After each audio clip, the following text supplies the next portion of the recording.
Hi everybody, a very warm welcome to the channel. This is your super educator Shipra Mishra and I hope you guys are doing fine. So, बच्चों CBSE ने अपना sample paper इस साल बहुत ही जल्दी release कर दिया और इसका एक बहुत अच्छा फ़ायदा हुआ कि हम साल भर कंफ्यूजन में नहीं रहेंगे कि कैसा फॉर्मेट हमसे एक्सपेक्ट किया जा रहा है, हमें किस तरीके के फॉर्मेट को अपने हाफ ईयरलीज में, अपने प्री बोर्ड्स के अंदर यूज़ करना है। यूजुअली क्या होता था कि हम पढ़ना पहले शुरू कर देते थे और उसके बाद में राइटिंग सेक्शन पढ़ना पहले शुरू कर देते थे और उसके बाद में हमें राइटिंग सेक्शन के ट्रूथ्स के बारे में पता चलता था।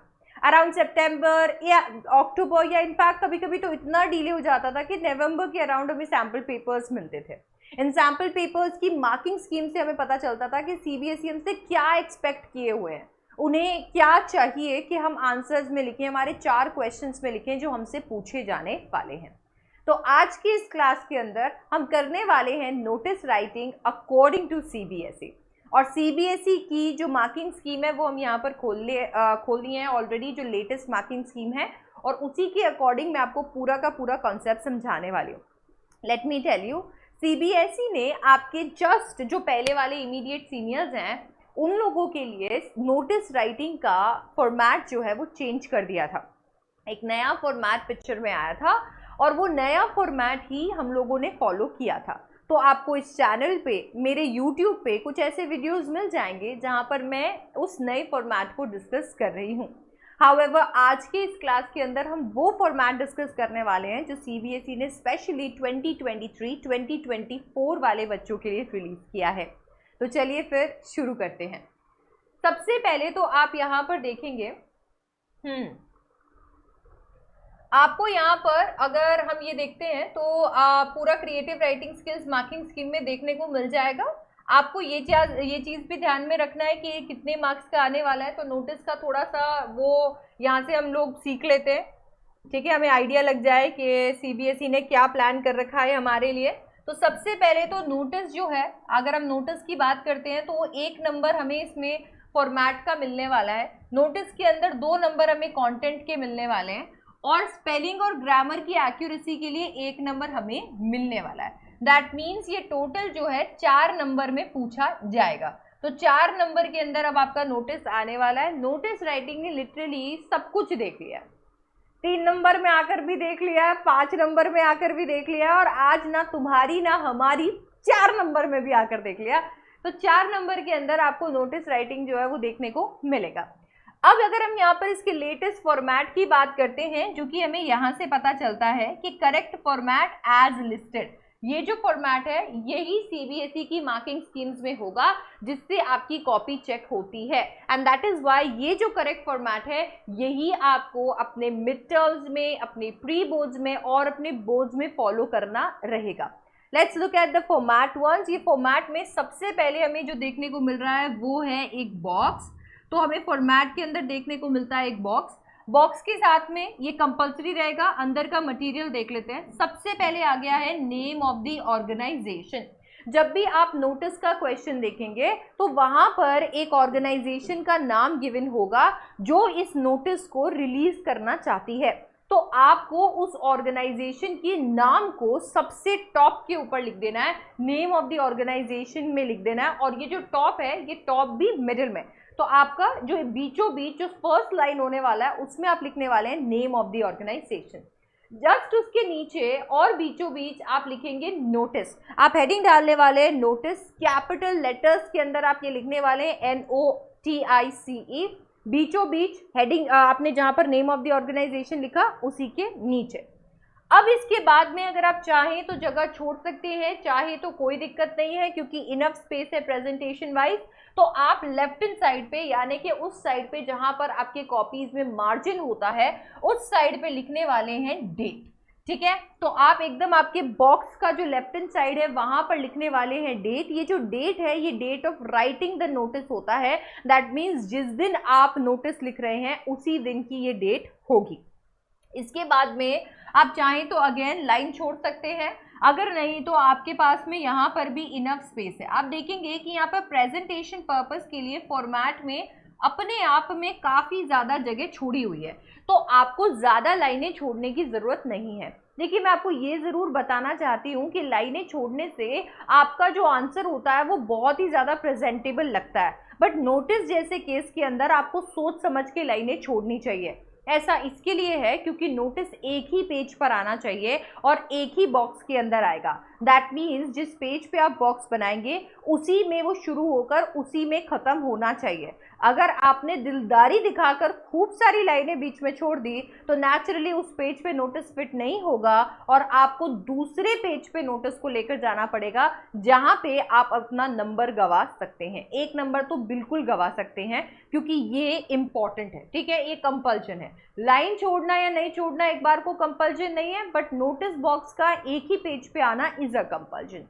सो इसके लिए आप अपने हिसाब से, अपने हैंडराइटिंग के हिसाब से प्रेजेंटेशन को ध्यान में रखते हुए ही लाइन छोड़िए।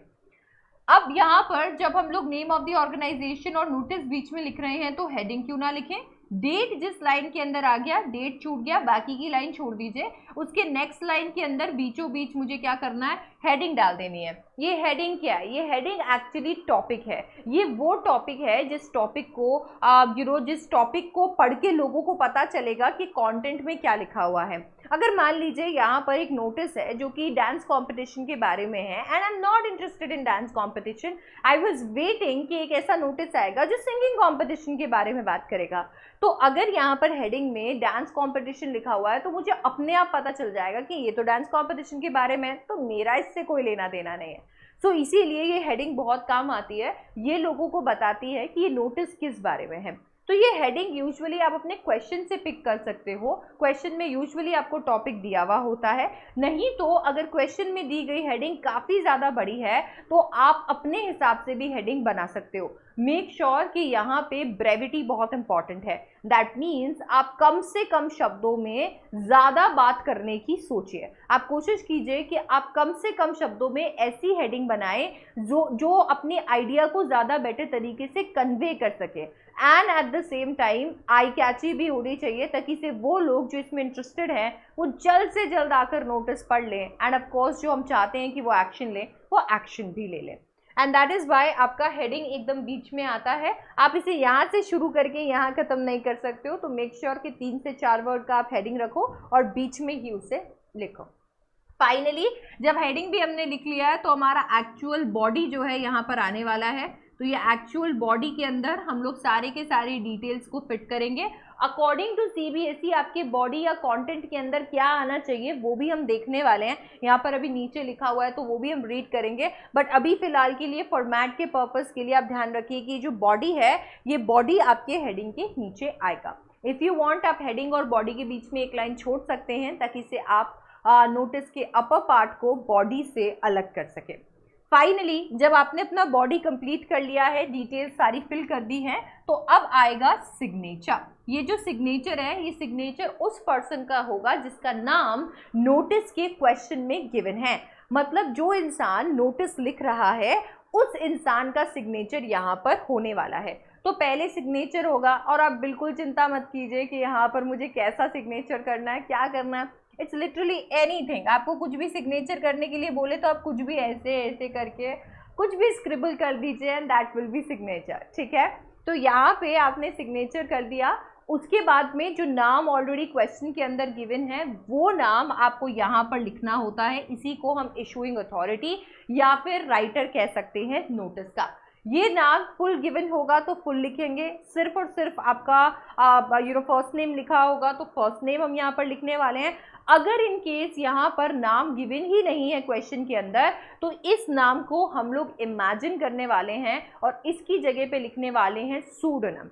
देखिए जब नाम गिवन नहीं होता है क्वेश्चन में तो हम बहुत बार सोचते हैं कि क्यों ना हम अपना नाम लिख दें, बट याद रखिए जब हम खुद अपना नाम लिख देंगे तो हम डिस्क्वालीफाई भी हो सकते हैं। हमारा पेपर जो है वो डिस्क्वालीफाई भी हो सकता है अकॉर्डिंग टू सीबीएसई रूल्स। तो इसी वजह से हमारे पेपर को बचाने के लिए हम यहाँ पर नेम की जगह सूडोनिम लिखेंगे, जैसे कि XYZ SDC ABC एट्सेट्रा। तो अगर नाम गिवन नहीं है तो इस तरीके से कुछ लेटर्स डाल दीजिए और वो आपका नाम बन जाएगा। फाइनली आप यहाँ पर अपने नोटिस को एंड करने वाले हैं डेजिग्नेशन से। नाउ डेजिग्नेशन क्या होता है? डेजिग्नेशन का मतलब होता है पोजीशन, जिस पोजीशन या जिस हैसियत से आप ये नोटिस लिख रहे हैं।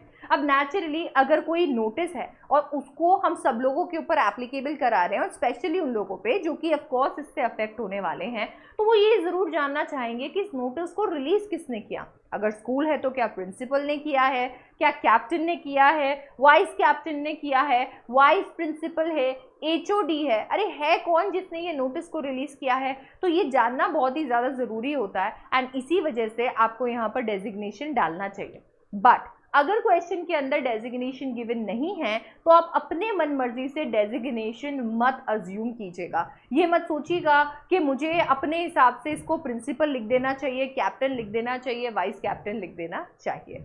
So that is important.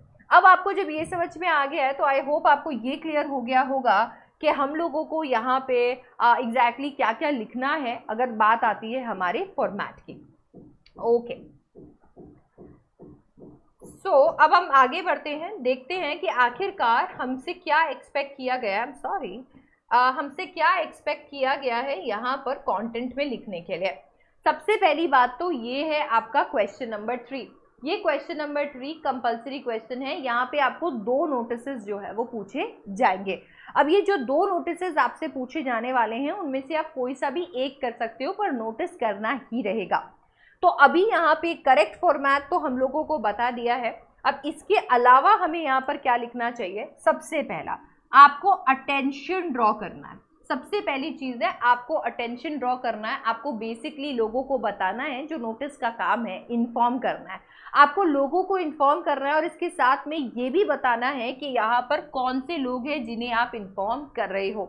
एक नोटिस बिना पार्टिसिपेंट्स के खाली होता है, इससे अच्छा तो नोटिस लिखे ही ना इंसान। अगर आपने नोटिस के अंदर ये नहीं बताया कि ये किन लोगों पे लागू होने वाला है तो वो नोटिस एम्प्टी रहेगा। ये चीज़ ध्यान रखिए, उसका कोई वजूद नहीं होगा। अगर एक डांस कंपटीशन होने वाला है तो उस डांस कंपटीशन में कौन कौन पार्टिसिपेट करना चाहिए या कर सकता है, ये तो हमें बताना ही पड़ेगा। अगर हमने सिर्फ बता दिया कि डांस कंपटीशन होने वाला है, 2 तारीख को होने वाला है, ये होने वाला है, तो सारे लोगों को लगेगा कि आधा अधूरा ज्ञान है, क्योंकि किसी को पता ही नहीं है कि यहाँ पे पार्टिसिपेट कौन कर सकता है। सो आपको यहाँ पर अटेंशन ड्रॉ करना है लोगों का, और उन्हें ये भी बताना है कि कौन से लोगों के लिए ये नोटिस होने वाला है। इसके बाद में you have to mention the event. आपको इवेंट को भी मेंशन करना है, आपको ओकेजन को मेंशन करना है कि आखिरकार ये जो नोटिस है ये कौन से ओकेजन या कौन से इवेंट पे लिखा गया है।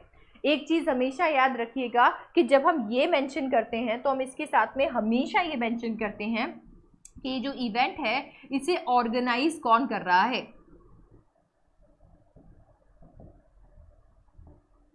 तो हमें हमेशा इवेंट मेंशन करने के साथ साथ ये भी मेंशन करना चाहिए कि इसके ऑर्गेनाइजर्स कौन है, क्योंकि अगर हम ये मेंशन नहीं करेंगे तो बहुत बार ऐसा हो सकता है कि कंफ्यूजन हो जाए। A lot of times organise, जैसे मान लीजिए एक स्कूल अगर ऑर्गेनाइज कर रहा है तो स्कूल ही लिख रहा होता है और स्कूल ही ऑर्गेनाइज कर रहा होता है।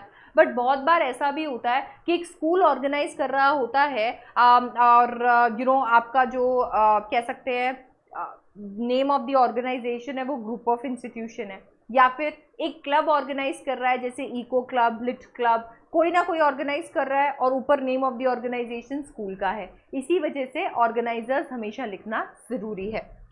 फाइनली हमें इस इवेंट के बारे में यहाँ पर सारे के सारे डिटेल्स डाल देने हैं। दैट मीन्स ये इवेंट कब हो रहा है, कौन से तारीख को हो रहा है, किस समय पे हो रहा है, ये इवेंट कहाँ हो रहा है, यानी कि इसका वेन्यू या प्लेस क्या है। इसके बाद में हम यहाँ पर ये भी कोशिश करने वाले हैं कि जैसे ही हम लोगों ने थोड़ा डिटेल्स दे दिया तो हम यहाँ पर कॉल फॉर एक्शन भी दें। दैट मीन्स ऑफकोर्स इस क्वेश्चन के अंदर एप्लीकेशंस की बात थी, बट अगर कोई और क्वेश्चन आता है तो आप हमेशा कॉल फॉर एक्शन भी दें। आप क्या चाहते हैं, लोग क्या करें, मतलब ये नोटिस को पढ़ के बस पढ़ लें दैट्स इट, या फिर आप चाहते हैं कि लोग कुछ करें। फॉर एग्जांपल अगर डांस कंपटीशन है तो आप ये चाहते हैं कि लोग आए और आकर पार्टिसिपेट करें, ठीक है, अपना नाम दे, ठीक है। अगर मान लीजिए कोई ऐसे कंपटीशन है तो आप चाहते हैं कि लोग सच एंड सच टॉपिक पे ऐसे लिखकर सबमिट करें। ठीक है। अगर मान लीजिए कोई वैकेंसी है स्कूल के अंदर जहां पर आप इनवाइट कर रहे हैं लोगों का एप्लीकेशन, ताकि से उसके अकॉर्डिंग जो है सिलेक्शन हो कैप्टन वाइस कैप्टन का, तो आप एप्लीकेशन इनवाइट कर रहे हैं। तो बेसिकली चाहे कुछ भी हो, आप कुछ ना कुछ तो लोगों से चाहते हैं, तो जो आप लोगों से करवाना चाहते हैं उसी को हम कॉल फॉर एक्शन कहते हैं, और वो भी आपको यहाँ पर मेंशन करना चाहिए। अब नेचुरली आपने ये जो पूरा नोटिस लिखना है वो 50 वर्ड्स के अंदर ही लिखना है। तो हो सकता है कि आप पूरी बात डिस्कस भी ना कर पाओ, हो सकता है कि आप डिस्कशन करने लगो और आपके पास में अभी बहुत सारी चीज़ें हैं बताने के लिए। अब सब कुछ तो नोटिस बोर्ड पे नहीं चिपकाया जा सकता, और ना ही सारे लोगों को स्पैम किया जा सकता है एकदम बड़ा सा डिटेल्ड नोटिस चिपका के। तो जो भी लोग इंटरेस्टेड होंगे, जिन लोगों को भी दिलचस्पी होगी इस नोटिस को पढ़ने में, वो क्या करेंगे, वो सिंपली उस इंसान के पास आ जाएंगे जिस इंसान ने इस नोटिस को लिखा है। दैट मीन्स वो इंसान जिसका सिग्नेचर और नाम यहाँ पर है, लोग वहाँ पर आ जाएंगे और आकर उससे जितने भी उनके सवाल है वो पूछ लेंगे। तो यहाँ पर आपको हमेशा ये चीज़ उनके लिए ओपन रखनी चाहिए कि अगर आप चाहो तो आप हमारे पास आ सकते हो और अपने सवाल पूछ सकते हो। इसी वजह से आपको यहाँ पे ये लाइन हमेशा एंटर करनी है, line with reference to the undersign, जिस लाइन में आप लिखोगे for more information contact the undersign. So आपका नोटिस का starting this is to inform, और नोटिस का ending for more information contact the undersign तो हो गया फिक्स। इसके बीच की जितनी भी सारी चीज़ें हैं वो भी लगभग फिक्स्ड है, क्योंकि आपको यहाँ पर पार्टिसिपेंट्स बताना है, इवेंट बताना है, ऑर्गेनाइजर्स बताने हैं, डिटेल्स देनी है, कॉल फॉर एक्शन करना है, एंड देन फाइनली आ जाएगा आपका लाइन फॉर द रेफरेंस या with reference to the undersign. So आपको ये जो है यहाँ पर रखना है ध्यान। अब इसके बाद में अगर हम देखते हैं इसी तरीके का सब कुछ जो है यहाँ पर भी लिखा हुआ है, आपके नेक्स्ट क्वेश्चन में भी लिखा हुआ है, तो और कुछ यहाँ पर चेंज है नहीं। तो हम ये बिल्कुल समझ चुके हैं कि हमारा जो नोटिस है, हमारा नोटिस का फॉर्मेट क्या होने वाला है और हमसे कंटेंट के अंदर क्या एक्सपेक्ट किया जाएगा। अब जब आप ये चीज़ समझ चुके हैं तो मैं आपको ये भी बताना चाहती हूँ कि जो नोटिस है उस नोटिस में कुछ कुछ बातें आपको ध्यान रखनी है। सबसे पहली चीज़ जो आपको ध्यान रखनी है वो ये है कि बॉक्स जो है वो कंपलसरी है। तो अगर आपको कभी भी ऐसा लगे कि मुझे बॉक्स नहीं बनाना है, या इंग्लिश के पेपर के अंदर स्केल लेकर कौन जाता है, तो इस चीज़ को ध्यान रखिएगा कि नोटिस और इसके बाद वाला जो टॉपिक है आपका इन्विटेशन, उन दोनों के अंदर ही बॉक्सेस बनने के चांसेस हैं। तो आपको बिल्कुल स्केल भी कैरी करना है, पेंसिल भी कैरी करनी है और बॉक्स भी बनाना है। दूसरी चीज़ आपको हमेशा याद रखनी है कि आपका जो नोटिस होता है उसे आप हमेशा एक फ्रेश पेज से शुरू करते हैं। एक फ्रेश पेज से आप इसे शुरू करने वाले हैं और इसके साथ में आपको इसे एक ही पेज के अंदर कंप्लीट करना होता है। आप ना तो इसे किसी क्वेश्चन के जस्ट नीचे से शुरू कर सकते हैं और ना ही इसे किसी दूसरे पेज पर लेकर जा सकते हैं। तो ये भी आपको यहाँ पर ध्यान रखना पड़ेगा। इसके साथ में आपको ये भी ध्यान रखना है कि आपका जो नोटिस है वो नोटिस थर्ड पर्सन के अंदर लिखा जाता है। आपको आपका नोटिस थर्ड पर्सन के अंदर लिखना होगा। दैट मीन्स आप चाहें तो भी आप ये नहीं लिख सकते हैं कि हमारा स्कूल या मैं, ठीक है। आप जब भी नोटिस लिखेंगे तो आपकी लैंग्वेज के अंदर या तो आप लोगों के नाम, ऑर्गेनाइजेशन के नाम, ऑर्गेनाइजेशन या थर्ड पर्सन में that means he, she, it, they, इनका इस्तेमाल करेंगे। थर्ड पर्सन के अंदर आपका नोटिस होना चाहिए। इसके साथ में आप ये भी ध्यान रखेंगे कि यूजुअली जो नोटिस होता है वो प्रेजेंट टेंस के अंदर लिखा जाता है, क्योंकि ना तो नोटिस के अंदर कोई पास्ट की रेफरेंसेस की रिक्वायरमेंट होती है और ना ही फ्यूचर की। एक्चुअली फ्यूचर की इस्तेमाल हम यहाँ पर इसके लिए नहीं करते हैं क्योंकि फ्यूचर हमेशा ये चीज़ डिनोट करता है कि कोई चीज़ हो भी सकती है और नहीं भी। अगर उसी बात को हम प्रेजेंट टेंस के अंदर लिखे तो वो उसका होना बताता है कि इसका होना तय है, इसीलिए आप उसे यूजुअली प्रेजेंट टेंस के अंदर लिखते हो। एक और चीज़ आपको जो यहाँ पर ध्यान रखनी है वो ये है कि लाइनें छोड़ना या नहीं छोड़ने के नंबर नहीं कटते हैं, बट आपकी प्रेजेंटेशन बहुत ज़्यादा इंपॉर्टेंट है, तो please work on your handwriting as well as your presentation. अगर आपने भावनाओं में आके ज़्यादा लाइन्स छोड़ दी तो उससे आपका नोटिस दूसरे पेज पे भी जा सकता है, which is not going to work for you. So you should know कि हमें कितने लाइन्स छोड़ने हैं। अच्छा, इसके साथ में आपको ये चीज़ भी ध्यान रखनी है कि जब भी आप रीड कर रहे हैं तो आप सारी चीज़ें जो है क्वेश्चन के अंदर ध्यान रखें, क्या क्या क्वेश्चन में मेंशन है, ताकि आप वो सारी चीज़ों को आपके जो फॉर्मेट है उसके अकॉर्डिंग फिक्स कर सकें। सूडोनम्स का इस्तेमाल करना है, जो कि मैं आपको ऑलरेडी बता चुकी हूँ। स्पेलिंग मिस्टेक्स ना हो, इसकी वजह से आप कुछ नोटिसेस ज़रूर ट्राई कीजिए। अगर आप नोटिसेस पहले से ट्राई करते हैं तो आपको आइडिया लग जाता है पूरे के पूरे फ्रेमिंग का, और आपको पता चल जाता है कि मैक्सिमम वर्ड्स कौन से होने वाले हैं। सिर्फ थोड़ा बहुत इधर उधर इवेंट्स और ओकेजन्स डिफरेंट होने वाले हैं, अदरवाइज सब कुछ सेम रहने वाला है। ओकेजन अपने आप में बहुत डिफिकल्ट होता है समटाइम्स स्पेल करना, तो मेक श्योर कि आप स्पेलिंग्स जो हैं कॉमन वाली ज़रूर याद रखें। इसके साथ में ये ज़रूर याद रखिए कि यहाँ पर एक वर्ड लिमिट अटैच्ड है, और वो वर्ड लिमिट है आपके 50 वर्ड्स की। दैट मीन्स आपका जो नोटिस है वो 50 वर्ड्स के अंदर अंदर कंप्लीट हो जाना चाहिए। इसका कहीं पर भी ये मतलब नहीं है कि आपको 50 वर्ड्स तो कम से कम लिखने ही लिखने हैं। इसका मतलब बेसिकली ये है कि आपको 50 वर्ड्स तक लिखना है। आप चाहें तो 35 से 40, 45 वर्ड्स यहाँ पे भी ख़त्म कर सकते हैं, ठीक है। सो ये बेसिकली आपकी कुछ चीज़ें हैं जो अभी आपको ध्यान रखनी चाहिए, जिनसे आप अपने नोटिस राइटिंग के अंदर फुल मार्क्स जो है वो स्कोर कर सकते हैं। देखिए, आपने फॉर्मेट मेरे साथ चेक कर लिया है, इसके साथ में हमने कंटेंट में क्या लिखना है वो ऑलरेडी CBSE के साइट पे चेक कर लिया, और हमने वो चीज़ें भी ध्यान रख ली जो हमारे एक्यूरेसी के लिए इंपॉर्टेंट है, एक्सप्रेशन के लिए इंपॉर्टेंट है। हमने ग्रामर भी यहाँ पर जो है वो चेक कर लिया है कि थर्ड पर्सन और प्रेजेंट टेंस के अंदर होना चाहिए। सो इसके साथ में हमने तैयारी कर ली है फुल मार्क्स लेकर आने की। अगर इसी तरीके से आप तैयारी करना चाहते हो फुल मार्क्स स्कोर करने की बाकी सारे बच्चों की तरह अपने बोर्ड्स 2024 में, तो हमें ज्वाइन करो अनअकैडमी प्लस पे, जहाँ पे आपको सारी चीज़ों का खुला एकदम इंडिपेंडेंस मिलता है। दैट मीन्स अगर आप चाहते हो कि आप इंटायर अनअकैडमी प्लस को सब्सक्राइब करो तो आप वो भी कर सकते हो। अगर आप चाहो तो आप केवल एक स्ट्रीम को भी सब्सक्राइब कर सकते हो, और अगर आप सिर्फ मुझसे इंग्लिश पढ़ना चाहते हो और बाकी सब्जेक्ट्स नहीं लेना चाहते हो तो आप वो भी कर सकते हो। तो आप जैसी भी तैयारी करना चाहते हो आप बिल्कुल कर सकते हो। इनफैक्ट आप हमारे पूरे प्लेटफॉर्म को एक्सपीरियंस भी कर सकते हो हमारे फ्री क्लासेस से, जो कि है स्पेशल क्लासेस। सिर्फ ऐप को डाउनलोड करो और स्पेशल क्लासेस लो, जो कि एब्सोल्युटली फ्री है। सारे के सारे फेवरेट एजुकेटर्स आपको वहाँ पे आपके मिल जाने वाले हैं, और फिर उसके बाद में पहले इस्तेमाल करो फिर विश्वास करो। So that's it. अच्छा, मेक श्योर कि आप यहाँ पर कहीं पे अपने इंग्लिश के नोटबुक के अंदर आपका जो मैजिकल कोड है वो लिख लो, वो है SDC80। इस कोड की मदद से आपको मैक्सिमम डिस्काउंट जो है वो मिलने वाला है। So make sure you right it down somewhere and it will get you maximum discount. So I will see you in the next one. Thank you so much for watching, and I am opening the comment section for all the doubts that you might have. आपको कोई भी doubts है तो please comment section के अंदर मुझे बता दीजिए। I'll try to resolve them all. Also channel को सब्सक्राइब कर लो अगर अभी तक नहीं किया है, और अगर वीडियो पसंद आया तो लाइक करो भाई, इंतजार किस चीज़ का कर रहे हो, एंड अपने फ्रेंड्स के साथ ज़रूर शेयर करना। All the best for your exams and I'll see you in the next one. Bye bye.